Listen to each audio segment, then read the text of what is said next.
Bueno, pues buenos días a todas y todos quienes están aquí presentes y también quienes nos siguen por la vía remota.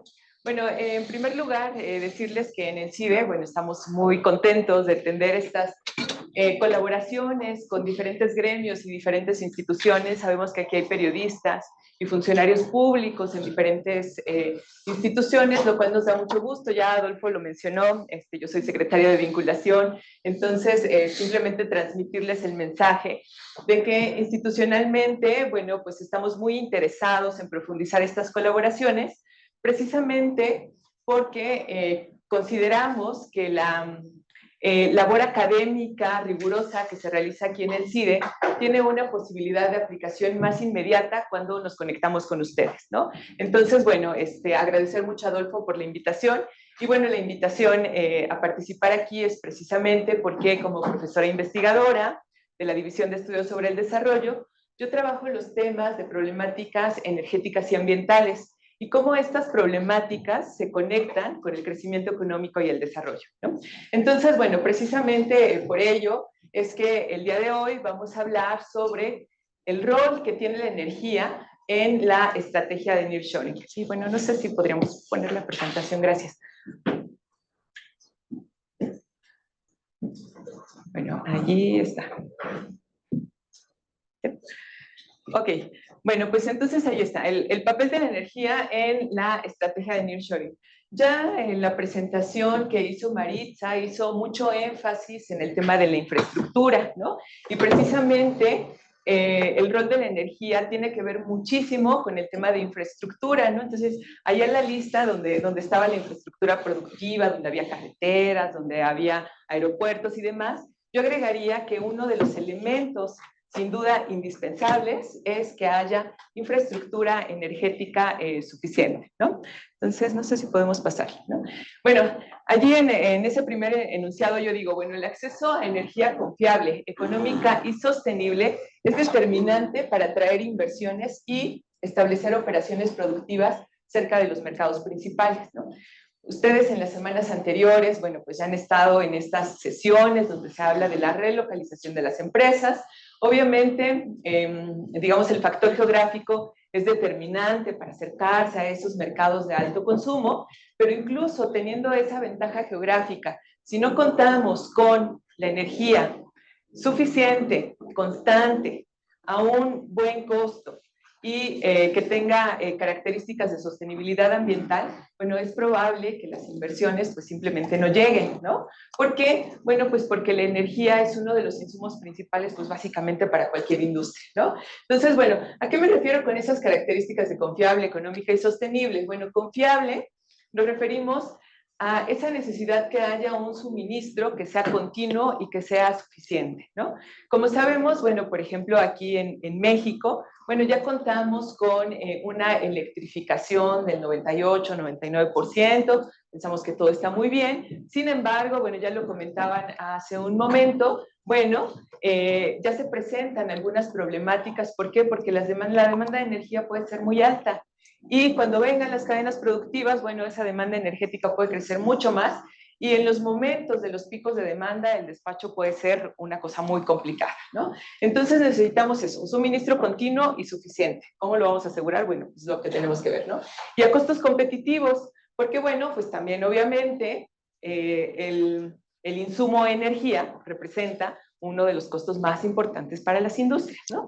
Entonces, estas dos características se relacionan con una política energética que se conoce como seguridad energética, ¿no? De la cual vamos a hablar ahora con un poquito más de detalle. Además de eso, bueno, consideramos la sostenibilidad en el plano ambiental, que bueno, las empresas también actualmente tienen que cumplir con ciertos estándares ambientales, ¿no? Y están obviamente las preocupaciones climáticas y los compromisos de mitigación, etcétera, por lo cual se requiere que la energía que se ofrezca, bueno, cumpla con ciertas características. Es cierto que, bueno, esta parte de la transición energética y de la necesidad de impulsar la energía limpia y la energía renovable, bueno, pues a veces se queda relegada en un segundo plano, pero vamos a ver que el hecho de seguir relegando este tema a un segundo plano está teniendo ya implicaciones actualmente, ¿no? O sea, ya hay consecuencias en la realidad actual. Entonces, ¿puedo seguir? Gracias.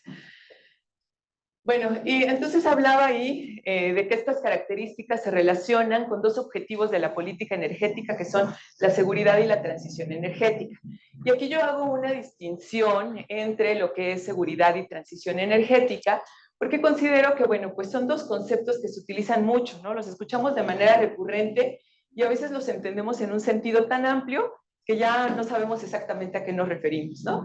Y me parece que sí es importante distinguir, bueno, desde de dónde vienen esos conceptos, cómo han evolucionado, qué alcances tienen, ¿por qué? Bueno, porque si no a veces caemos como en ciertas trampas, en ciertas confusiones, en ciertos malos entendidos, que no nos ayudan a distinguir realmente cuáles son los objetivos o qué se requiere en materia energética, ¿no? Entonces, bueno, nada más un repaso muy rápido porque quiero dar espacio también al siguiente expositor y por supuesto a las preguntas. Un repaso muy rápido de lo que es seguridad energética. Bueno, como muchos de ustedes saben, en la década de los 70 hubo una crisis de petróleo que, bueno, sacudió a las economías, sobre todo Estados Unidos, Europa Occidental, que les cortaron el suministro petrolero, creció muchísimo el precio del petróleo y bueno, eso los puso en una alerta pues muy, muy fuerte, ¿no? Se habla incluso de la crisis del petróleo de los 70s. Y bueno, allí la preocupación era, bueno, hay una dependencia muy fuerte del petróleo de Medio Oriente, ¿no? Entonces, ¿qué buscaron? Bueno, pues reducir el consumo energético, ¿no? Esa crisis petrolera tuvo consecuencias importantes incluso en el avance tecnológico, ¿no? Se tuvieron que diseñar autos con mayor eficiencia en el consumo del combustible, pues precisamente para reducir el consumo, ¿no? Entonces, en este contexto de esa crisis, de esa emergencia, surgió la Agencia Internacional de Energía, ¿no? Y esta Agencia Internacional de Energía, bueno, integrada principalmente por países de la OCDE, países desarrollados, Estados Unidos, Europa Occidental, ¿y qué buscaron? Bueno, pues que como un grupo, en conjunto, se pusieran de acuerdo para hacer frente a el embargo que habían sufrido en el tema petrolero, ¿no? ¿Y por qué hago énfasis en esta idea del grupo, ¿no? Porque ellos, digamos, no son países productores, ¿no? Y por lo tanto estaban muy conscientes que ellos por sí solos no podían impulsar o tener el suministro suficiente de manera autónoma, ¿no? Entonces tenían que buscar como algunas estrategias de cooperación para impulsar la seguridad energética, ¿no?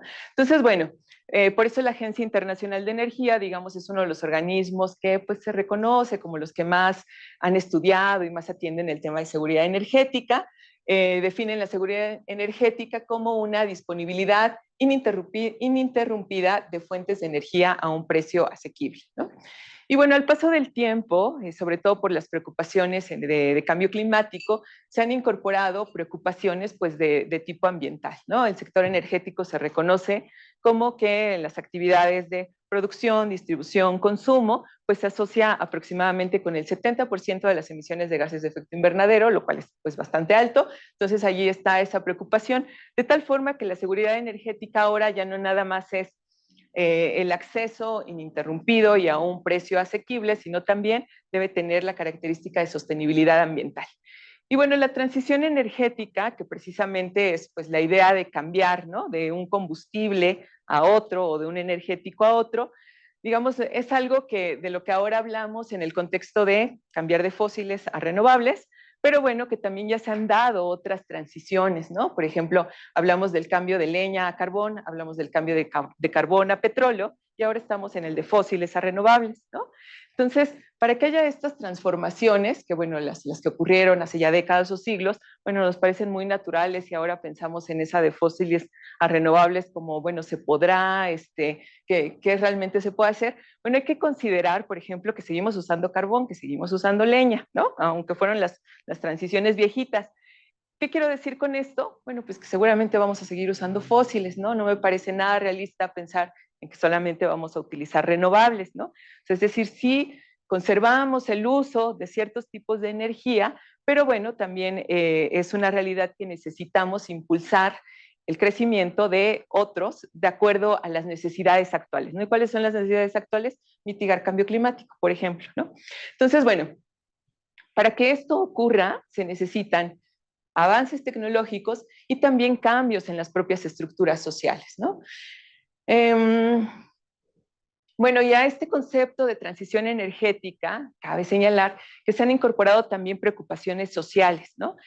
Las preocupaciones sociales, digamos, van desde temas, por ejemplo, de una distribución más equitativa de los beneficios, atender pobreza energética, incorporar preocupaciones de diversas agendas como, por ejemplo, derechos humanos, equidad, perspectiva de género, etcétera. Todas estas preocupaciones, digamos, se han aglutinado en algo que ahora se conoce como transición energética justa, ¿no?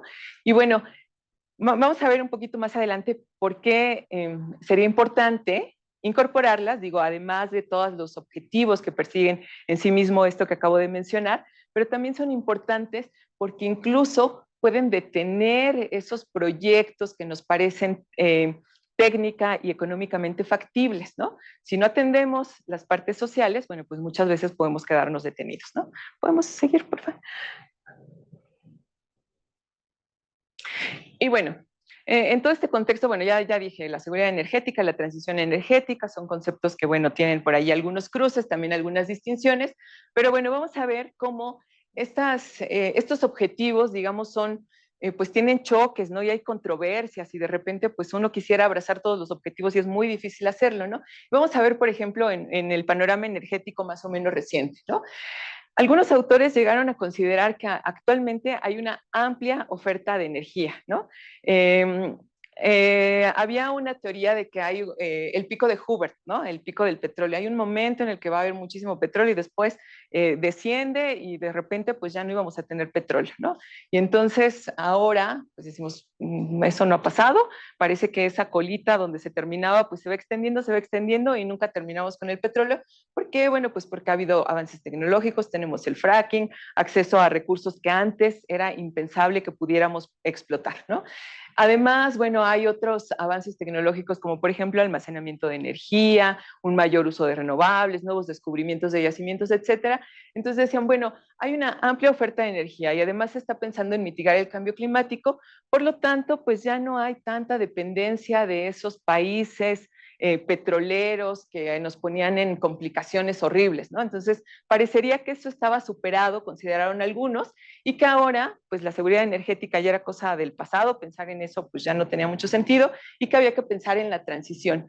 Pero, bueno, considero que eso pues, puede ser una conclusión bastante simplista, porque, bueno, además de que hay limitaciones, o sea, por ejemplo, el uso de energías renovables tiene limitaciones, el fracking tiene limitaciones, etcétera, pero además porque hay una competencia de tipo geopolítico, ¿no? La seguridad energética es un elemento que aporta cierta ventaja a los países, ¿no? Y por ejemplo, pensemos en Estados Unidos durante la administración de Trump y que ahora va a regresar, ¿no? Algo que él decía, bueno, en Estados Unidos, que además le tocó la época de la revolución del Shell, ¿no? Estados Unidos de repente tuvo un momento en el que, su posición energética cambió de ser un importador petrolero, se convirtió a un exportador neto, ¿no? Mucho petróleo, muchísimo gas. Y bueno, precisamente esa época le tocó a la administración de Trump y él decía, bueno, ni siquiera se trata de independencia energética, se trata de dominación energética, ¿no? ¿Qué es eso de dominación energética? Bueno, autosuficiencia y liberación de presiones geopolíticas que usan energía como arma. Ya no la van a usar ellos, la voy a usar Estados Unidos, ¿no? Entonces, bueno, ahí está como, digamos, un ejemplo de que la seguridad energética sí sigue teniendo un papel pues como bastante relevante, ¿no?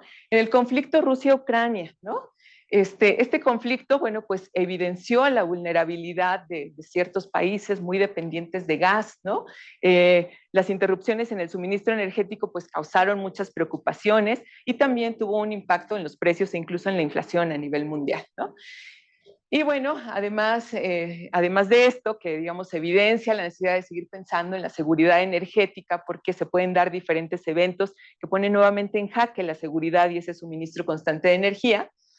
Además de ello, bueno, pues los efectos del cambio climático pues ya están ocurriendo, ¿no? O sea, nosotros, por ejemplo, aquí en México observamos los eventos climáticos extremos que son cada vez más frecuentes y más impredecibles, ¿no? Entonces, bueno, ahí hay una necesidad urgente de actuar, ¿no?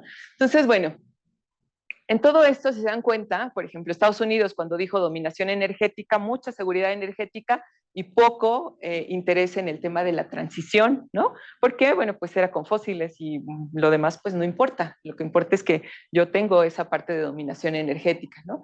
Si yo pienso en mitigar cambio climático así de manera muy pura, bueno, pues probablemente reducir consumo de energía, reducir producción de energía, etcétera, y dónde quedaría la seguridad energética, ¿no? Entonces hay algunos puntos o algunos objetivos de estas políticas que probablemente choquen, ¿no? Y que sea, bueno, ahí la dificultad es precisamente pues tratar de encontrar un equilibrio. De acuerdo a este análisis que realicé sobre estos conceptos, parecería que el punto donde sí coinciden es en el punto precisamente de la sostenibilidad ambiental, ¿no? Nada más como para tenerlo presente.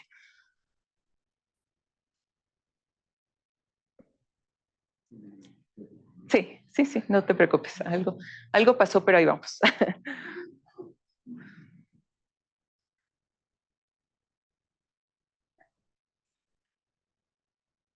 Sí, le podemos cambiar, por favor.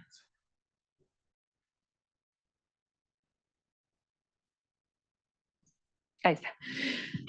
Y bueno, recordemos que yo decía que esa parte de la sostenibilidad ambiental parece ser el punto donde convergen estas estrategias, ¿no? Seguridad y transición energéticas. Y bueno, además considerar que estas estrategias contribuyen a atender lo que podríamos considerar una crisis multidimensional, ¿no? Económica, energética y climática.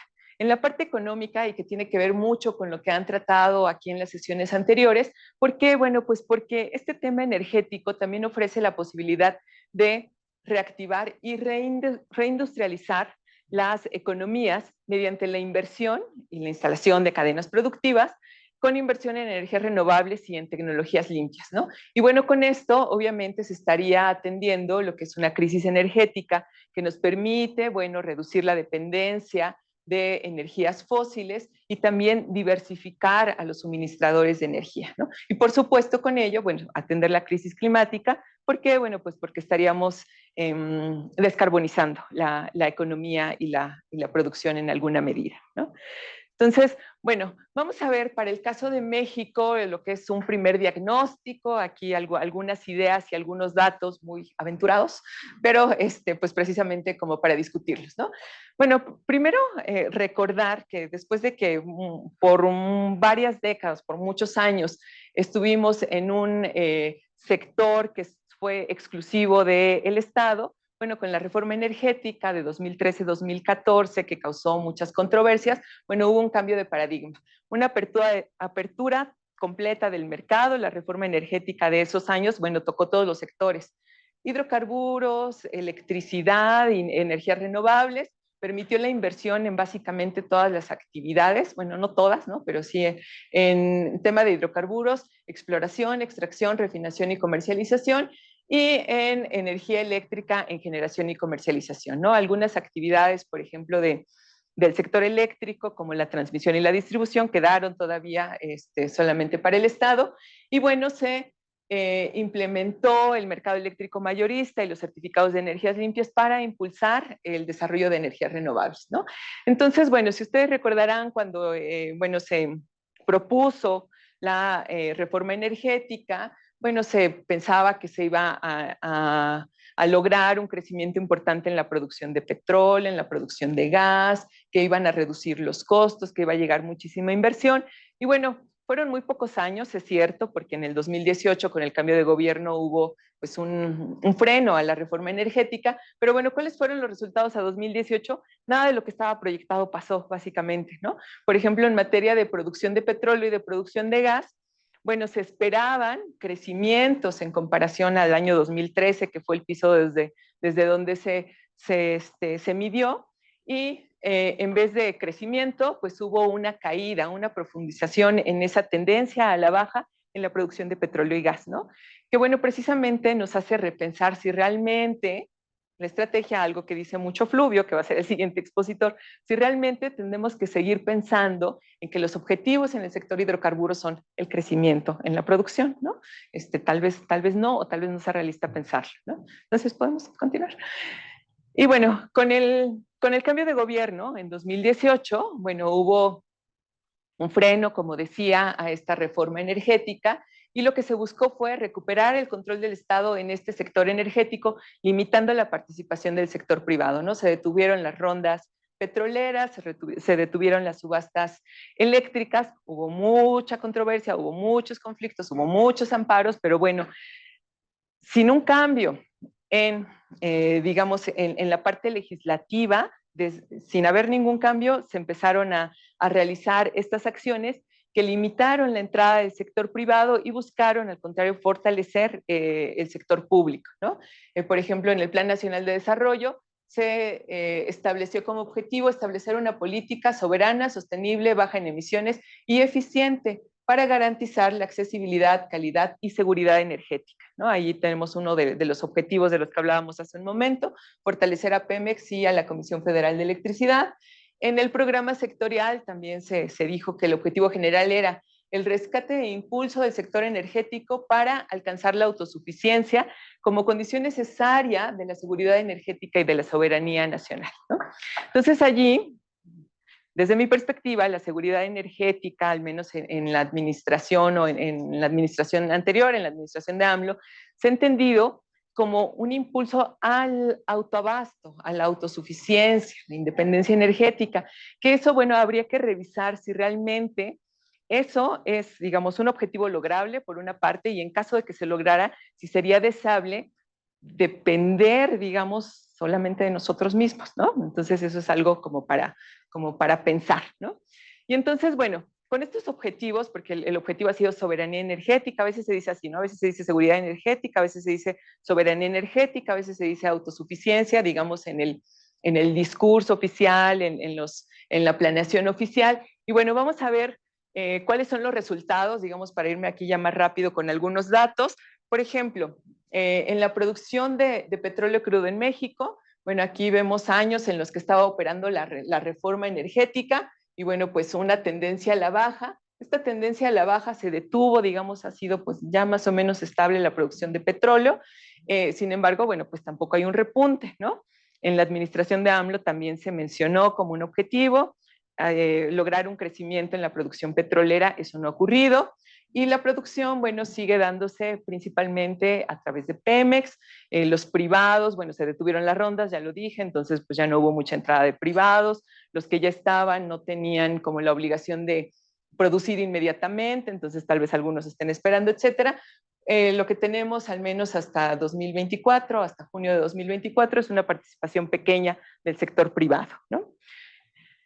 En la producción de petrolíferos, es decir, la producción de gasolina, de diésel, combustible y otros, bueno, aquí sí observamos un cambio, me parece importante, ¿no? En estos años donde estuvo operando la reforma energética, pues vimos una caída muy fuerte en la producción de petrolíferos, porque esto sí no tuvo, digamos, ningún impulso, ¿no? Ahora, en la administración, bueno, a partir de la administración de AMLO se ha insistido en la necesidad de que, bueno, el petróleo, que somos un país petrolero y que es un absurdo que estemos importando tantas gasolinas, ¿no? Y por lo tanto, bueno, sí se ha puesto mayor atención al sistema de refinación nacional, se construyó una nueva refinería que también ha dado lugar a muchísima discusión, pero lo que es un hecho es que se ha habido un repunte, ¿no? En la producción de petrolíferos. Si son suficientes para poder abastecer al país, bueno, eso es otra cosa, pero ha crecido, ¿no? Entonces, vamos a ver, por ejemplo, estos datos muy actualizados de la producción de petrolíferos en Dos Bocas, que sabemos, bueno, pues ha costado trabajo que arranque su producción y al menos hasta el momento, pues ha sido una producción muy inestable. Apenas en este año es que comenzó la producción y ahí vemos datos de producción de gasolinas y de diésel y que vemos que ha sido muy inestable entre un mes y otro, ¿no? Se espera, digamos, en un escenario optimista, que Dos Bocas produzca 170 millones de barriles diarios de gasolina y más o menos 120 de diésel, ¿no? Y a pesar de ello, a pesar de estas estimaciones optimistas, bueno, con estos datos esperaríamos que continúe una dependencia de importaciones, porque ahorita vamos a ver los datos de la demanda interna. Por lo tanto, considero que una de las cosas que se tienen que impulsar también es la implementación de políticas que gestionen la demanda de energía, ¿no? Si no se gestiona, si no disminuye la demanda de energía, bueno, pues únicamente actuando desde la oferta difícilmente vamos a lograr impulsar esa autosuficiencia energética. Y bueno, ¿por qué digo eso? Bueno, pues allí tenemos, ¿no? Decíamos que se iban a producir en el escenario optimista más o menos 170 millones, miles de barriles diarios, y pues vemos que la demanda interna de gasolinas pues ha estado alrededor de los 800, ¿no? Por lo tanto, bueno, pues sí es cierto, va a contribuir la entrada de Dos Bocas, pero pues no va a limitar totalmente las importaciones, ¿no? Vemos que actualmente pues tenemos una gran dependencia para satisfacer la demanda interna de las importaciones. En 2023, pues más o menos 70% de la demanda interna se satisfacía a través de importaciones, ¿no? Podemos seguir. Y bueno, sobre el gas, ¿no? Del gas no voy a hablar mucho, voy a hablar muy poquito porque entiendo que Fluvio va a dar muchos más detalles de este sector, pero bueno, vemos también que en términos de gas hay preocupaciones, ¿no? Por una parte, esas barras que ustedes ven allí representan la demanda interna, ¿no? La demanda interna del sector petrolero, estas así como rayadas, del sector industrial, esas que son grises, y del sector eléctrico, la parte blanca, ¿no? Entonces vemos, por ejemplo, un crecimiento muy grande en la demanda de gas para la producción eléctrica. Y esto es una preocupación y una preocupación grande. ¿Por qué? Bueno, pues porque México produce muy poco gas, ¿no? Y más bien importa muchísimo gas. Entonces, si ven en la parte de atrás hay como una sombra, y esa sombra, bueno, representa precisamente la producción nacional, esta sombra que se ve aquí como sin color, esa representa la producción nacional de gas, y esta sombra, como con puntitos, representan las importaciones, ¿no? Y básicamente, como el 90 y tantos %, no me acuerdo bien cuánto, pues viene de Estados Unidos, ¿no? Entonces nosotros somos muy dependientes de gas, de un mercado que es Estados Unidos, ¿no? Y bueno, si algún momento nos quieren cerrar la llave, bueno, pues estaríamos en problemas, ¿no? Y bueno, vamos a ver finalmente que en el sector eléctrico, bueno, ese crecimiento de la participación de la Comisión Federal de Electricidad, bueno, pues en los hechos todavía no ocurre. Se requiere fortalecer más a la Comisión Federal de Electricidad. ¿Por qué? Bueno, pues porque en los hechos allí vemos los datos de 2014, 2018 y 2023. Pues bueno, no ha habido un crecimiento en la participación de la Comisión Federal de Electricidad, ni en la capacidad instalada ni en la generación, más bien ha habido como pues una caída, ¿no? Y es que hay elementos que salen de control. Vamos a ver, por ejemplo, aquí que cuando entra en energías limpias, que bueno, pues tampoco vemos pues cambios muy grandes, la verdad, entre 2014, 2018 y 2023, vemos que hay como cierta estabilidad de la participación de las energías limpias, pero por ejemplo en el sector eléctrico, para contextualizar un poquito más este sector, bueno, se ha hablado bueno, de una reforma, ¿no? Que esa reforma ya se declaró que no era inconstitucional, y bueno, cambiaron las reglas de despacho, ya no son las reglas de despacho que habíamos heredado de la reforma energética, sino que ahora se da preferencia a la Comisión Federal de Electricidad, y dijeron, bueno, pues estamos fortaleciendo la comisión, y además vamos a fortalecer también la entrada de energía limpia, dando prioridad a la hidroeléctrica, ¿no? Entonces, las hidroeléctricas, si bien no generan gases de efecto invernadero, se ha cuestionado mucho cómo se deben clasificar, ¿no? ¿Por qué? Bueno, pues porque hay impactos, sobre todo a nivel local, que pueden tener ahí repercusiones ambientales y sociales, ¿no? Y además, por ejemplo, en 2023 se presentó un fenómeno muy desafortunado, que fue sequía, ¿no? Y entonces, de venir produciendo más o menos, me parece que 32,000 gigawatts hora en 2022, se pasó a producir como 19,000, ¿no? O sea, hubo una caída grandísima. ¿Y eso cómo lo controlamos? Bueno, pues imposible, ¿no? Entonces, digamos, me parece que también en este sentido el discurso de impulsar las hidroeléctricas sí tendríamos que cuidarlo un poquito más. Las hidroeléctricas, bueno, ya tampoco tenemos mucho espacio para instalar más hidroeléctricas, o fortalecer las que tenemos, bueno, podría verse mermado este esfuerzo por los efectos que ya están ocurriendo del cambio climático, ¿no? Por ejemplo, una sequía muy extrema. Vamos a continuar. Y bueno, ya para cerrar, bueno, allí como algunos datos de lo que yo puedo identificar del estado actual del sector energético. Bueno, una arquitectura institucional que es inconsistente. Por una parte tenemos nuestro marco normativo como muy grande, heredado de la reforma energética, que ahora, bueno, pues se opera de manera diferente, entonces parece que no hay mucha coherencia y eso genera incertidumbre, ¿no? Producción de hidrocarburos estancada, e insisto, creo que habría que repensar si lo que queremos es que crezca. Refinación que va en ascenso, pero aún así que no es suficiente para lograr independencia. Vulnerabilidad en gas natural, que se transmite al sector eléctrico, por lo que expliqué hace un momento. Baja participación de energías limpias en la generación eléctrica. Limitaciones en el sistema eléctrico, sobre todo en las redes de transmisión y distribución, que se reconocen como los cuellos de botella de este sector. Y bueno, con esto tenemos una autosuficiencia energética pendiente, una transición energética que parece que está pausada, no se le ha dado mucho impulso a esta parte. Tampoco en los aspectos sociales se ha dado mucho énfasis. Y bueno, creo que aquí habría que enfatizar, sobre todo en el contexto de este curso, la posible conexión que hay del sector energético con la política industrial, ¿no? Algo de lo que a veces no se habla mucho, hablamos mucho, por ejemplo, de el aprovechamiento de esos recursos que son abundantes, el sol, el viento, etcétera, pero bueno, a veces descuidamos esta parte de cómo se están instalando, quién lo está haciendo, quién produce la manufactura necesaria, etcétera, y allí podríamos también encontrar algunas oportunidades, digamos, para el país, y bueno, podemos continuar. Y bueno, los desafíos a futuro, bueno, algunas ideas de los desafíos a futuro, que son, bueno, en términos de seguridad energética, reforzar la rectoría del Estado, considero que sí es necesario y por lo tanto fortalecer a Pemex y a CFE, pero también reconocer que hay ciertas limitaciones en estos esfuerzos y que, bueno, habría que ver de qué manera y bajo qué esquemas podría estar la participación privada, ¿no? Y bueno, la necesidad de diversificar tanto las fuentes como los suministradores de energía, ¿no?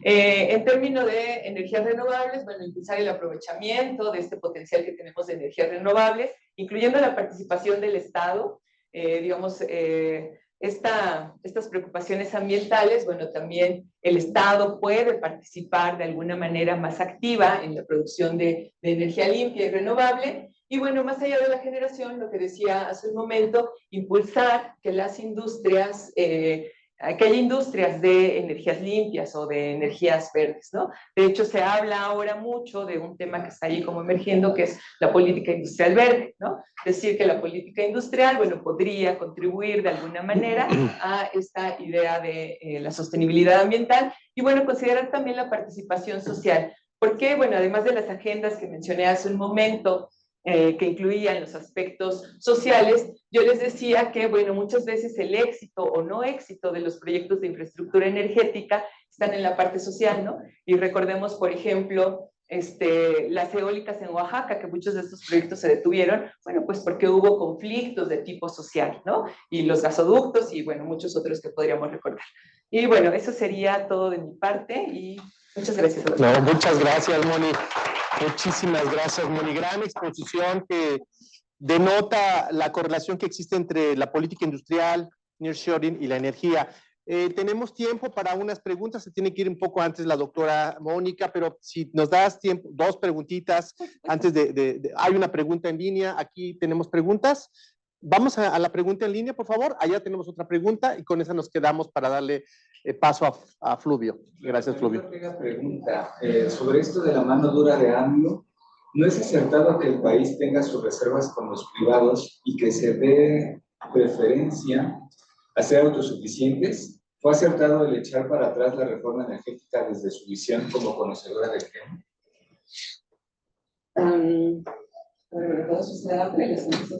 Sí, adelante, por favor. Solamente quisiera una precisión. Hubo un momento, pero me quedé pensando en la idea anterior, vamos a morir todos. ¿Quién nos va a cerrar la llave? ¿De quién tenemos tanta dependencia en gas? Estados Unidos. Sí.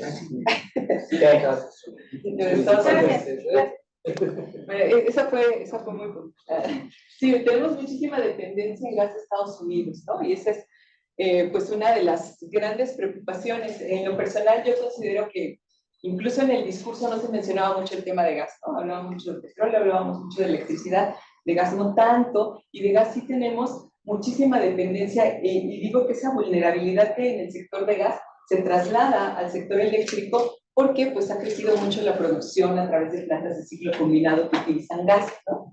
Entonces, por ejemplo, si ustedes recuerdan, en 2021, me parece, que fue cuando hubo unas heladas terribles en Texas. Ajá, a eso iba. O sea, también no tienen. ¿De dónde, cómo nos van a convidar si ellos a veces no tienen? No, ellos sí tienen, y de hecho la infraestructura de los gasoductos ha crecido muchísimo, ¿no? Y de los gasoductos transfronterizos también, porque bueno, Estados Unidos creció muchísimo la producción de gas, ya lo decíamos, la producción del Shell, entonces tenemos mucha infraestructura para gas instalado transfronterizos y gasoductos internos, que bueno, pues se han hecho principalmente con la idea de que este gas sea utilizado por el sector eléctrico y por el sector industrial, ¿no?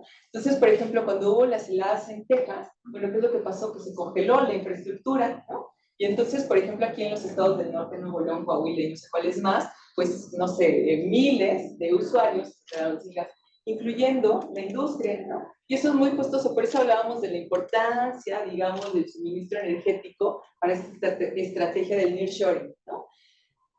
Si hay interrupciones en el suministro, puede ser muy costoso para una cadena productiva, ¿no? Si se detiene un proceso productivo a la mitad porque hay una interrupción en el suministro, bueno, puede haber un costo muy alto, ¿no? Echar a arrancar otra vez esas máquinas cuesta, o no sé, echar a perder la producción de algo porque se quedaron a la mitad, pues también puede ser muy costoso, ¿no? Sobre la pregunta que estaba en línea, si considero que detener o limitar la reforma energética fue acertado o no. Bueno, yo considero que la apertura que se dio con la reforma energética sí fue, pues digamos, un cambio que fue muy grande, muy amplio y con poco control, dando muchísima preferencia a la inversión privada, ¿no? Es decir, el sector energético, lo que yo considero que requiere sí es una diversificación, tanto de fuentes como de suministradores, porque, digamos, reducir a una fuente, a un suministrador o a un tipo de inversión, me parece que, bueno, implica muchos riesgos, ¿no? Y en el sector energético se requieren también tiene pues, otro, pues, pero yo le compré uno bonito. Ahorita lo cerramos. Sí. Ahorita lo cerramos. Entonces, No quiero traer. creo que hacer un cambio. Ahorita lo cerramos. Ya. Gracias. Creo que hacer un cambio tan amplio y, digamos, con tan poco control por parte del Estado, cuando se implementó la reforma energética, bueno, pues sí generó, digamos, que el sector privado aprovechara un poco ya la infraestructura que se tenía del Estado y que, pues, los posibles beneficios del sector energético, bueno, se fueron más hacia los privados y digamos, la planeación del sector energético quedó como un poquito a la deriva. Entonces, me parece que retomar la rectoría del Estado en la planeación del sector energético sí es necesaria, pero no creo que dejar definitivamente fuera la inversión privada sea el camino. Entonces, perdón, antes. Sí, adelante, adelante. Para mí es una de las razones. Preguntar específicamente ahorita comentaba justo la importancia que tiene ir fortaleciendo, ¿no? De manera conjunta. Mucho de lo que dice la iniciativa privada es que se tiene que fortalecer a partir de la participación de ellos. Ahorita comunidades que pues no, al final no fue pues tan, o sea, no se cumplió a cabalidad, ni yo creo que en una parte importante lo que se había planteado en la reforma de 2014. Sin embargo, siguen haciendo estos señalamientos de la participación privada y que justo con la participación privada podrían impulsar que llegara mayor inversión a través de nearshoring. Sin embargo, también está la otra parte, los organismos autónomos, la desaparición de la CRE, de la Comisión Nacional de Hidrocarburos. Desde su perspectiva, que ya la pregunta específica es si realmente va a haber una, o sea, ya tomando en cuenta el escenario que plantea, si hay una afectación tal cual en el sector energético en México que pudiera inhibir la llegada de inversiones a través de nearshoring a lo mejor por este tema, o por lo que mencionas sobre el tema de infraestructura, que no hay tanta energía, a lo mejor, de infraestructura, pero también porque en los polígonos de desarrollo, en esta parte, han mencionado algunos inversionistas que lo que piden es energía, ¿no? Que haya esta parte y que pues ellos lo pueden hacer. ¿Qué tan viable también es que eso suceda? Sí. Bueno, para responder esto, yo conectaría mucho con lo que decía Maritza en su presentación, en el sentido de que la Rectoría del Estado lo que nos permite es, digamos, conectar las políticas sectoriales, ¿no?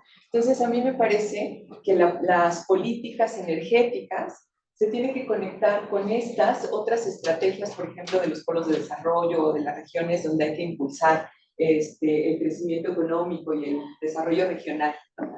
Por ejemplo, a mí me llamaba la atención en la exposición de Maritza que ella hablaba de los estados, ¿no? De Veracruz y Oaxaca, ¿no? Y de las condiciones y de los polos, y etcétera. Y yo precisamente recordaba que pues, en un análisis identificaba que Veracruz y Oaxaca son los estados que tienen aproximadamente el 25% de la falta de acceso al suministro eléctrico, ¿no? Entonces, bueno, allí hay como pues algo que tenemos que arreglar, ¿no? ¿Y cómo se puede arreglar? Pues solamente de manera coordinada, ¿no? Entonces me parece que sí, el Estado tiene esa necesidad de identificar, por ejemplo, dónde nos hace falta mejorar la infraestructura eléctrica para conectarlo con estas nuevas necesidades, ¿no? Entonces, digamos, esa identificación de esa zona que nos permite impulsar, por ejemplo, infraestructura energética con instalación de industria, lo que sea, bueno, sí tendría que haber esta conexión, y eso solamente puede hacerse si hay pues, el Estado rector, ¿no? Porque el privado como que por sí solo me parece que no tiene los elementos como para poder hacerlo. Sí, de los autónomos. De los autónomos. De los autónomos. Bueno, me parece que la desaparición de los organismos autónomos lo que va a generar sí va a ser como cierto rezago, me parece, en la atención de las actividades, ¿no? O sea, las actividades no van a desaparecer, van a seguir los permisos de las gasolinerías, por ejemplo, ¿no? Entonces, estos permisos de las gasolinerías y los cambios que se dan, las modificaciones, las actualizaciones en esta y en las otras actividades, me parece que sí están en riesgo de tener un rezago si es que, digamos, quien va a absorber estas actividades, en este caso el acenero o a donde pasen, bueno, no están completamente preparadas para recibirlos, ¿no? Me parece que sí hay un riesgo importante para poder dar continuidad a estas actividades que son necesarias, ¿no? Entonces, muy bien. Adelante, pues sí, te abusamos, perdón. No, por favor. Buenas tardes, Cauclio, ahí igual de la Razón de México. Sí. A mí me causó, dicen que el Estado debe ser rector, ¿no? Hay, en este año, justamente, hubo una iniciativa en febrero de la prohibición del fracking, ¿no? ¿Qué tan viable es que sí suceda el fracking o no, dado en el tema energético del gas, ¿no? Dependemos de Estados Unidos y los analistas dicen que pues la única manera de extraer más gas es con fracking. ¿Es viable reactivar o que sí se realice el fracking? Bueno, sobre ese tema voy a ser muy franca, no tengo tanta claridad en la viabilidad, digamos, económica y técnica de la extracción de gas a través de fracking. De hecho, me parece que había incluso como algunas dudas de realmente cuántos recursos se podrían extraer con esta técnica, ¿no? Pero seguramente Fluvio va a tocar ese tema porque él va a hablar específicamente del sector que es gas, entonces creo que lo mejor es que... Muchas gracias, Mónica.